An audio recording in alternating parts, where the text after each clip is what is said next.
Black woman CEO was denied service at her bank. 35 minutes later, she fired the entire management. Elaine, a successful black woman, needed to use the bank that day so she could process a very important transaction. Little did she know she would be met with the most degrading humiliation of her life. As she stepped through the bank's heavy glass doors, the hush inside seemed designed to convey wealth and decorum. Cool air conditioning carried the faint scent of polished wood and old paper. A few customers lingered in the lobby, low voices blending with the muted tapping of computer keys. Elaine walked with her usual calm, her heels clicking softly on the marble floor. She carried her leather briefcase like an extension of herself, professional, organized, and prepared. Her eyes scanned the counters, spotting a teller whose sign read, "Available." She approached confidently and offered a polite, clear good morning. The teller, a young man with an ill-fitting blazer and clipped hair, barely flicked his gaze up at her. His eyes met hers for the briefest instant before dropping back to his paperwork. Elaine stood for a second, expecting the greeting to be returned. It wasn't. "Excuse me," she tried again, her voice steady, refusing to drop in authority. "I need to make a transaction this morning." A sigh escaped the teller's lips, audible in the hush of the lobby. He didn't look up.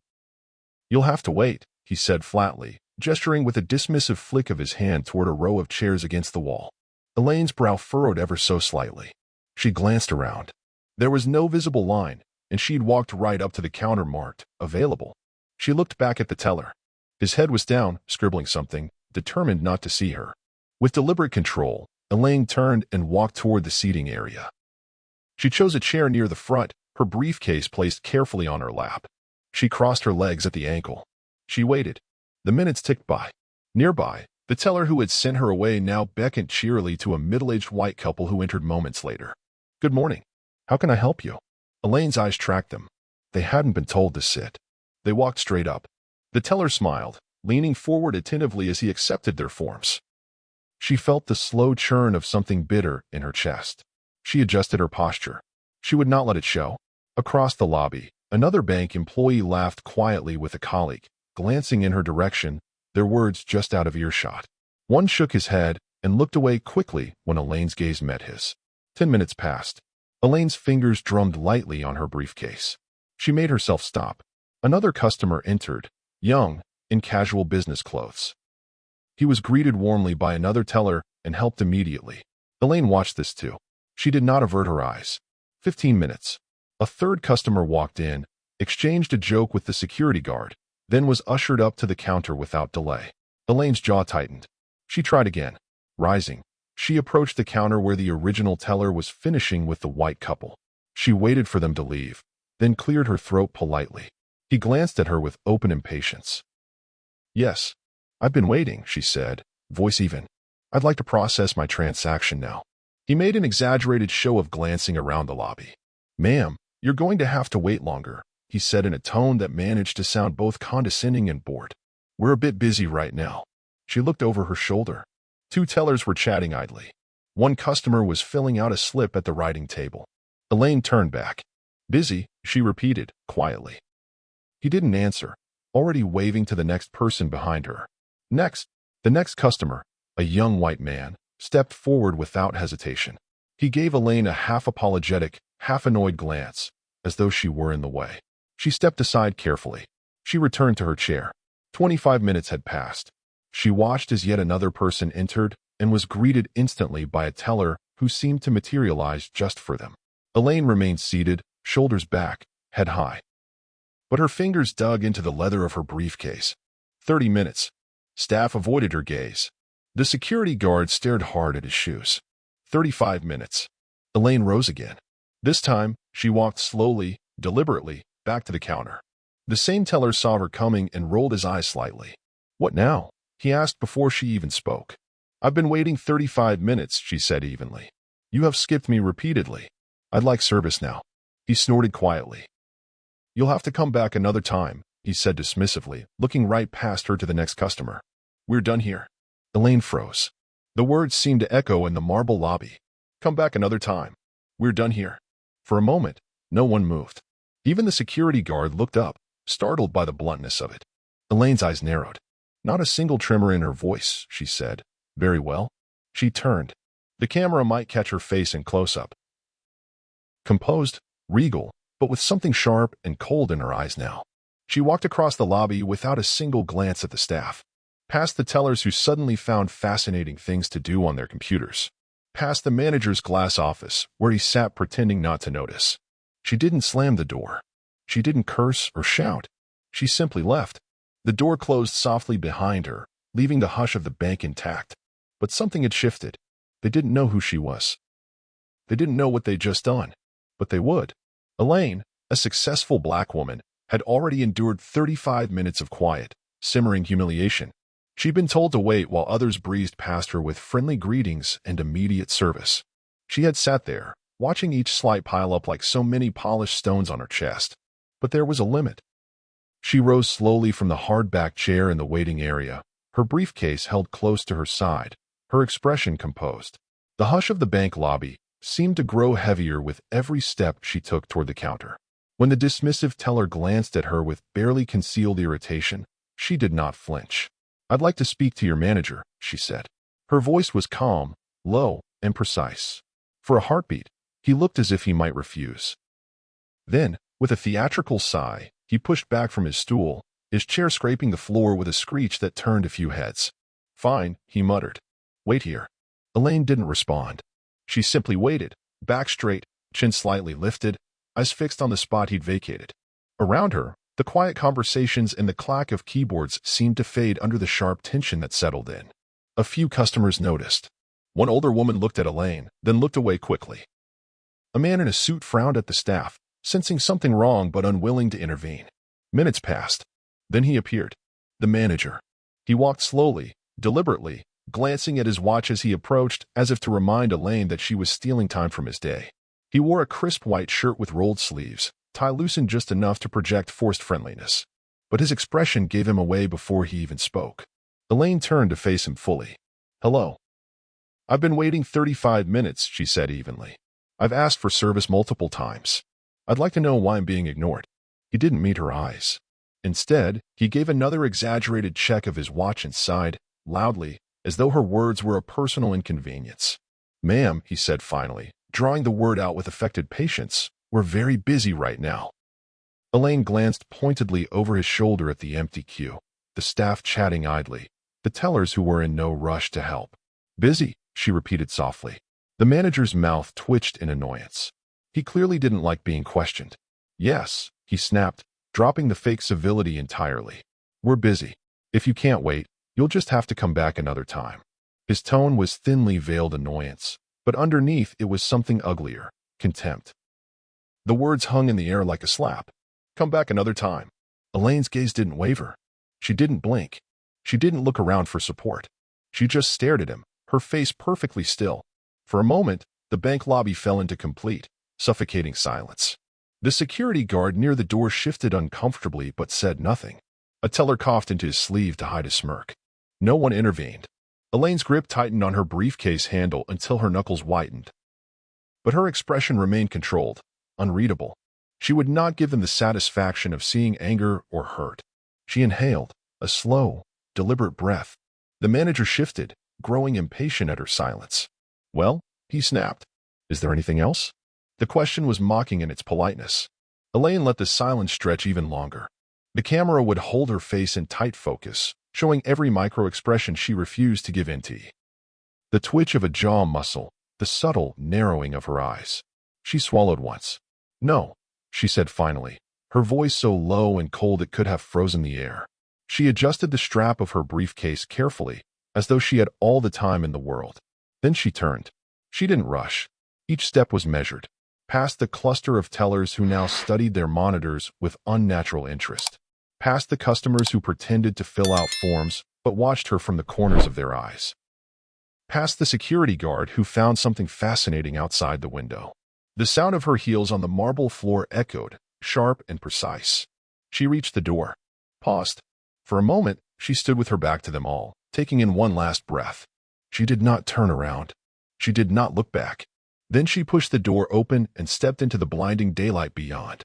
The door closed with a soft click behind her, sealing the hush of the bank and its polite cruelty firmly inside. Inside, the manager rolled his eyes, already turning back to the teller station, muttering about entitled customers. A couple of staff laughed under their breath. The security guard exhaled in relief, glad the confrontation was over, glad he hadn't had to choose a side.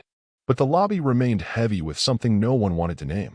A customer shifted uncomfortably in line, staring at the door Elaine had just walked through. He wondered, privately, what it must have felt like to be told to come back another time. Elaine never looked back to see it. She didn't need to, because in that moment, she was already deciding exactly what she would do next. But inside the bank, no one had the slightest idea who she was, or that in the time it took for the door to close behind her, their fates had already changed. Elaine sat behind the wheel, the bank doors clicking shut in her side mirror. For a long moment, she didn't start the engine. She just sat there, the leather seat pressing into her back, hands wrapped so tightly around the steering wheel her knuckles were white. She inhaled slowly, nostrils flaring, jaw working side to side. The afternoon light slanted across the dashboard in clean, harsh lines. Her eyes stayed fixed on the road ahead, but they didn't really see it. Inside, something ugly churned. Anger was there, sharp, cold, dangerous in its clarity. But beneath it was something worse, humiliation. Not loud, but quiet and suffocating, the kind that made her want to scrub her own skin. Her pulse thumped in her throat. No tears came. She wouldn't let them. Instead, her mind began to reel back through the years in jagged, involuntary flashes. A teenage Elaine hunched over textbooks on the floor of her small bedroom, light bulb buzzing overhead. Determined to master every lesson because she knew no one would give her the benefit of the doubt. Her first job interview, where the manager told her she was very articulate, with that patronizing smile. Her early days at the firm, when she spoke up in meetings only to be ignored until a man repeated her idea. The memory of her mother's voice. You'll have to work twice as hard, baby. Twice as hard to get half as far. Elaine's fingers flexed against the steering wheel. She swallowed hard, eyes blinking against the hot prick of rage. She forced herself to see other memories too. Standing at the head of a polished conference table, board members nodding as she laid out her strategy. Cutting the ribbon at the opening of a new community center she'd funded. A little girl in braided pigtails hugging her leg at a charity event, beaming at Elaine like she was magic. Those moments mattered. They defined her. But they didn't erase this one. She exhaled shakily, trying to steady the racing in her chest. That bank. That lobby. Those dismissive eyes. It wasn't new. God knew it wasn't new. She'd faced worse. But today it felt different. Maybe it was the casualness of it, their complete comfort in denying her basic respect. Maybe it was how public it had been, how ordinary, as though her dignity was disposable. Elaine let her head fall back against the seat for a second, eyes closed. She heard her mother's voice again, softer this time. Never let them see you break. She opened her eyes. She forced herself to breathe deeply, deliberately. Then she started the car.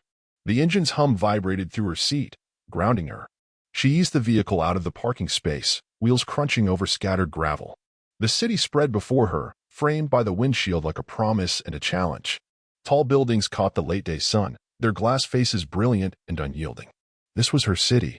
She'd built her empire here, brick by brick, deal by deal, without shortcuts or apologies. She wouldn't let them define her day. But she also wouldn't let it go. Elaine's eyes flicked to the rearview mirror, catching her own gaze. Calm again.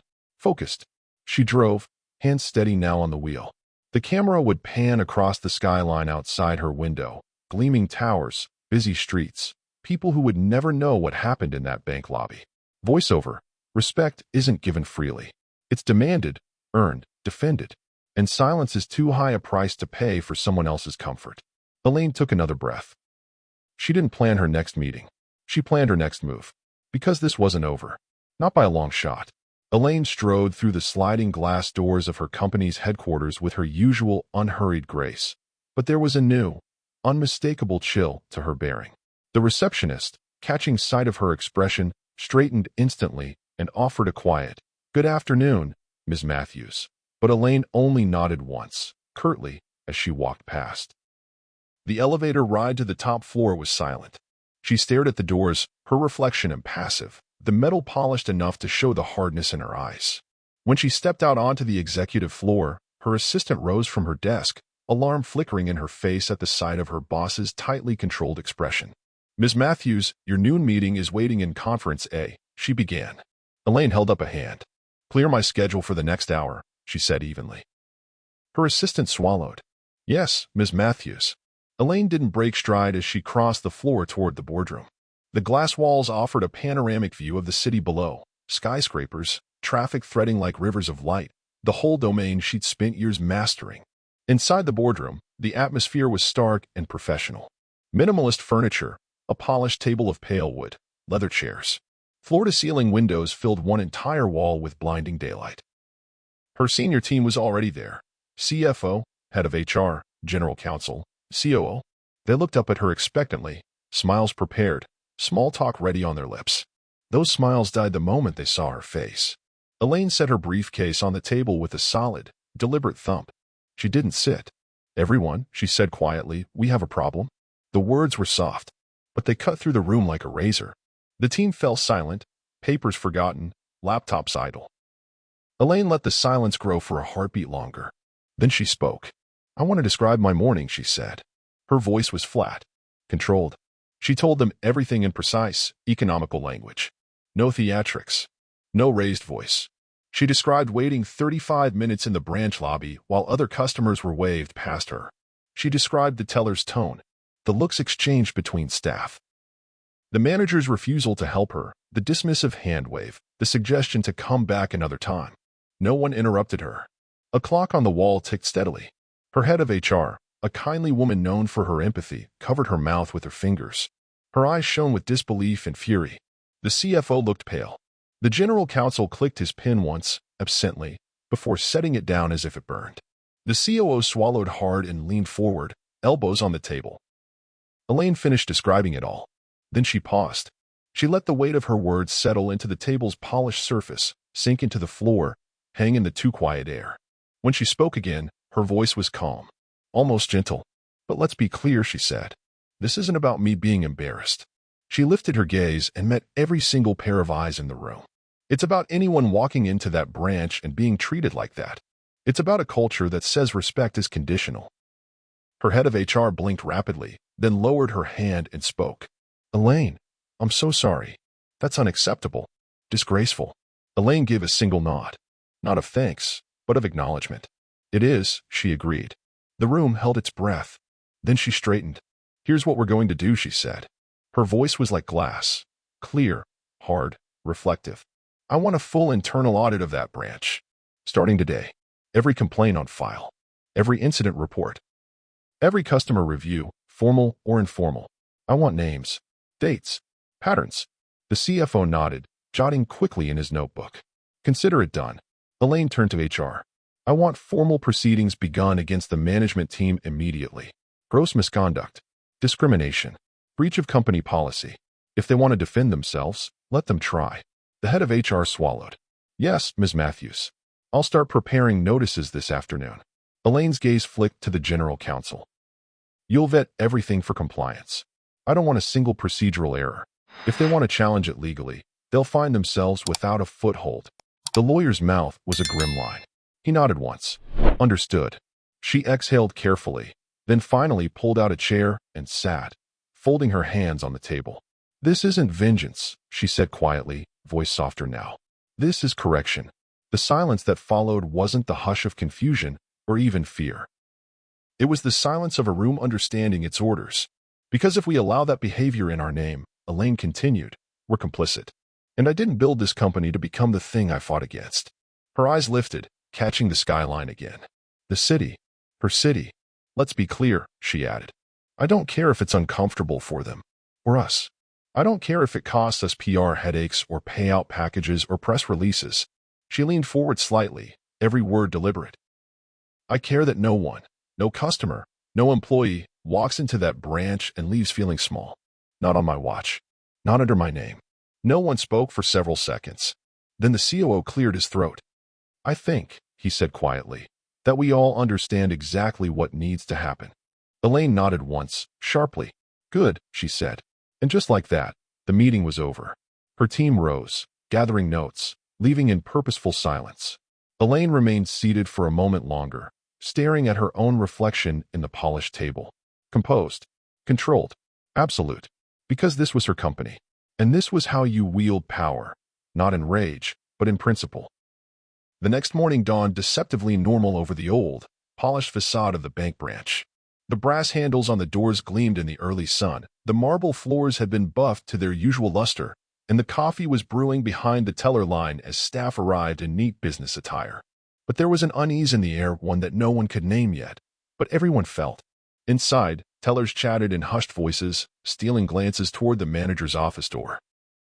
Rumors had spread in the gray dawn like smoke through keyholes. Some had heard something had happened the day before. Others knew nothing except that corporate had called an emergency meeting for the morning shift, and HR was rumored to be on site. The clock on the wall ticked toward opening time. Customers were already filtering in. Retirees with passbooks, a mother with a toddler on her hip, a man in a crisp suit tapping at his phone. A senior teller tried to rally the team, clapping his hands once. "Okay, let's get this moving," he said. "We're not closing the doors." He didn't finish. Because that was when the HR team arrived. 3 of them, all in dark suits, with heavy folders tucked under their arms. The lobby fell nearly silent as they stepped in. The HR lead, a woman with silver hair pulled back in a severe bun, didn't glance at customers or staff. She made for the manager's office like a homing missile. She didn't knock. She opened the door and walked in. The manager, a man whose dismissive smirk had been on full display just the day before, jumped to his feet, blustering. "Excuse me. You can't just—" She dropped the folder on his desk with a thud that seemed to reverberate through the glass walls. His voice faltered. "Mr. Callahan," she said coolly, "you are being terminated effective immediately for breaches of company policy, gross misconduct, and confirmed discrimination." Outside the glass walls, staff strained to hear. Customers watched openly now, curiosity overtaking manners. Inside, Callahan's face drained of color. "Wait a damn minute. It's not up for discussion," she said. Her tone didn't rise. It didn't need to. 2 more HR reps moved in behind her, one carrying a cardboard box. Callahan's mouth opened and closed like a fish. You can't fire me like this. Who the hell even signed off on this?" She looked at him evenly. "Elaine Matthews," she said. Silence. It was a name no one dared argue with. He sagged back into his chair for a second before fury returned, his voice dropping into a hiss. "She didn't even come here?" "She didn't need to," the HR lead replied. They began clearing his desk. Pins. A mug. A framed photo of his family. Outside, a teller wiped his palms nervously on his slacks. A customer leaned over to another and whispered, "Is that the manager? He's getting fired." Word spread in real time. Callahan, bright red now, pointed a shaking finger at the glass. "You think this will stand? You think I won't sue?" She handed him the folder. "By all means," she said calmly. "But your severance is conditional on signing that NDA. Otherwise you leave with nothing. Your call." Callahan's eyes darted between her face and the gathered staff. No one moved to defend him. Outside his office, the bank fell into an awkward hush. The line stalled. Tellers looked at each other helplessly. Then the HR team wasn't done. They called the assistant manager next. She walked in briskly, trying to keep her chin high, but the quaver in her voice gave her away. Are you firing me too?" "Yes," said the second HR rep. But I didn't even." Your silence was documented. You witnessed discrimination and did nothing to intervene. That's complicity." Her mouth worked soundlessly for a second before her shoulders slumped. They handed her a similar folder. Her eyes brimmed with tears. She tried to blink away furiously as she gathered her things. Across the lobby, a customer with a toddler looked away, uncomfortable. Another customer asked the security guard, "Is the bank even open?" He could only shrug. The HR team moved methodically. Supervisor after supervisor was called in, each left with the same shell-shocked expression, clutching a box or an envelope. By mid-morning, the manager's office was stripped bare. Photos gone. Nameplate removed. The lights were off. The empty space behind the glass walls looked hollow, like a promise broken. Tellers whispered among themselves about who might be next. No one laughed. No one smirked. Every remaining employee felt the message settle into their bones. Outside, customers gossiped while they waited. "Can you believe it? I heard the whole management team got fired." "For what?" "Discrimination." "That's what I heard." By noon, word had spread far beyond the branch. Elaine's competitors heard about it through city business channels. Some sneered about overreaction, privately calling it PR theater. But others leaned back in their chairs, thoughtful. They respected it, even if they wouldn't say so publicly. Among Elaine's allies, there were quiet nods of approval. "She doesn't tolerate that. one investor said to another. Damn right she doesn't. At corporate HQ, Elaine never visited the branch herself. She didn't have to. Her signature was on every termination order, her authority unquestioned. In the branch, the tension slowly settled into a sullen quiet. The remaining staff returned to work, chastened, subdued. But no one forgot. That empty manager's office was a monument to the cost of disrespect. The HR lead gathered her team to leave. She paused in the lobby for a moment, scanning the space. Satisfied, she nodded once. Respect was not optional. Not here. Not anymore. Elaine stood at the podium, framed by a wall of windows that overlooked the city skyline. Sunlight poured in, casting her in bright relief against the towering buildings she'd spent decades learning to conquer. She wore a crisp white suit, the color deliberate, unflinching, unapologetic, impossible to ignore. Rows of reporters filled the small auditorium, their cameras pointed, lenses glittering like watchful eyes. Microphones sprouted like reeds from the podium before her, each one angled to catch every syllable she would speak. The murmur of conversation dulled to silence as she adjusted the single sheet of paper before her. She didn't need it. She wasn't here to read from a script. Her gaze swept the room. Reporters from the local business journal, television news crews, online media outlets eager for their pull quotes and social media sound bites. They were waiting. Elaine took a breath. Thank you for coming, she began, voice calm, rich, and resonant enough to fill the space without amplification. She paused, letting the opening hang in the silence. I want to address the decisions made yesterday at one of our bank branches. A rustle of notebooks, the whir of recording devices clicking on. There has been much speculation, much talk of a mass firing, of swift action. I'd like to clarify that. Her gaze was steady. Yes, she said clearly. We terminated the entire management team at that location. And yes, it was deliberate. A low murmur buzzed through the crowd, reporters trading glances. Elaine waited for the sound to die. They were fired, she continued evenly, for breaches of company policy, for discrimination, for misconduct that violates everything this institution claims to stand for. A woman in the second row raised her hand quickly. Ms. Matthews, she called, some are calling this an overreaction. Critics say you're using scare tactics. How do you respond to that? Elaine didn't so much as blink. I would call it accountability, she replied.